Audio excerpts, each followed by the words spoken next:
mengenai maulid Buya, pakai musik organ gitu Buya, solawatannya itu, apakah boleh Buya? Itu saja Buya. Baik. Semoga Buya beserta anak-anak di Al-Bahjah sehat semua.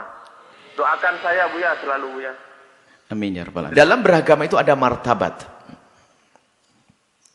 Akan tapi untuk menghantarkan orang kepada tempat tersebut bermacam-macam caranya. Ada yang langsung dikatakan pergi dengan isyarat, dia bisa pergi ke tempat tersebut. Ada yang perlu dirayu, ada yang perlu dininabobo. Jadi ada orang diantarkan kepada kemuliaan bermacam-macam cara. Tujuannya adalah bagaimana orang itu sampai kepada kerinduan kepada Allah dan Rasulnya. Kalau seandainya caranya adalah, makanya caranya bermacam-macam. Dibacakan sejarah Nabi langsung nyambung, oke. Kadang perlu nasyid, oke. Jadi masalah musik, kita kembalikan pada hukum musik yang pernah kami bahas adalah hukum musik, asalkan itu bukan ta'bul fusak, bukan kebiasaan orang fasik, maka musik seperti hal-hal yang lainnya. Seperti kentongan dan lainnya adalah alat musik juga.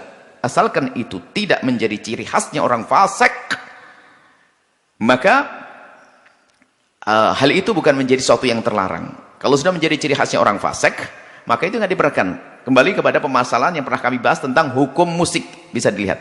Hanya kami tegas bahasanya, orang itu ada martabat. Martabat Anda mungkin, Pak Haji Wasi atau yang lainnya, mungkin termasuk orang yang sudahlah cukup dengan solawatan saja tanpa apapun, sudah dekat, sudah serindu. Iya, Anda sudah pangkat tinggi, tapi yang lain, lagunya monoton saja, apa sih itu? Apalagi yang biasa dengan lagu-lagu yang lainnya, lagu-lagu yang menjiplak dengan lagu-lagu yang tidak, miliknya bukan orang beriman dan sebagainya. Untuk dialihkan nggak mudah.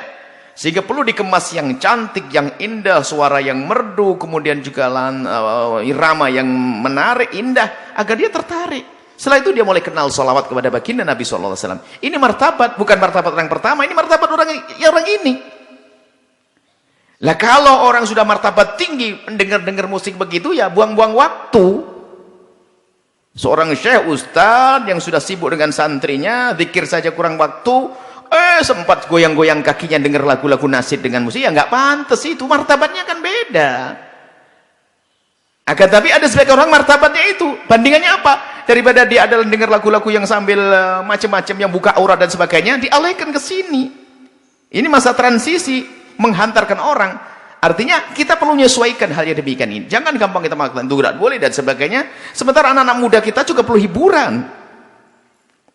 Nggak bisa langsung kita paksa begini, nggak bisa. Dia perlu hiburan, maka dibuatlah nasyid sanjungan kepada Rasulullah dengan irama-irama yang indah. Tentunya harus konsekuen dong. Yang memberi irama itu jangan pasaran, jangan lihat pasar. Giliran buka aurat, main musik di tempat aurat. Ini nggak hijrah namanya. Hijrah neraka surga, neraka terakhirnya. Jadi hijrah ya hijrah. Saya akan nekuni musik ini, religi seperti itu. Sudah, nggak kemana-mana lagi. Tujuannya apa? Untuk menarik anak-anak muda itu. Kalau sudah anak muda dekat kepada Allah, zikir, nggak butuh lagi dengan alat musik kok. Jadi mohonlah, jangan seseorang itu mengukur dengan diri sendirinya. Iya, Anda sudah nggak dengar musik, nggak ada masalah. Anda bisa langsung baca Al-Quran, oke. Baca hadis Nabi, baca sholawat, sudah oke. Ribuan kali sholawat Anda. Tapi yang lain belum tentu. Yang lain yang masih senang dengan musik-musik bermacam-macam, perlu kita giring perlahan dengan musik-musik yang indah. Tentunya akan menjadi musik ciri khas Islami. Cukup dengar ketukannya saja sudah nuansa Islami. Yang saya disebut dengan istilah religi, hal-hal yang diperkenankan dalam Islam.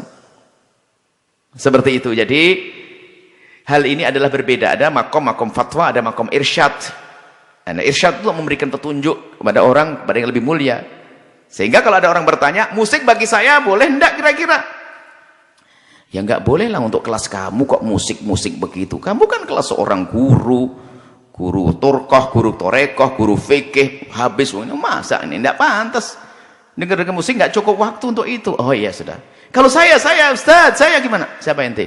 Saya di kampus begini-gini, teman saya adalah pemusik band semuanya. Oh lah, boleh kamu tapi jangan itu yang salawat kamu. Ini model orangnya itu beda.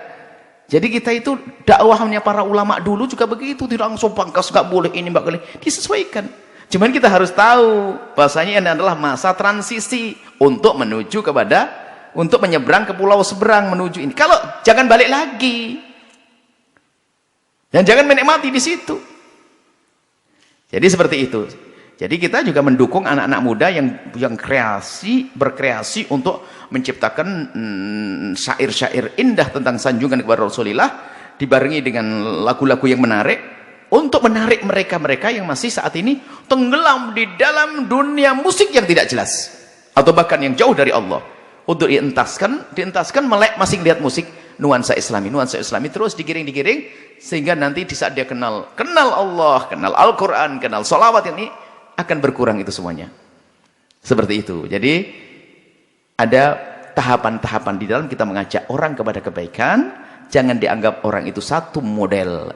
Karena kesalahan dalam berfatwa dan berdakwah adalah menganggap orang satu model, nggak akan berhasil di dalam dakwahnya. Wallahu a'lam.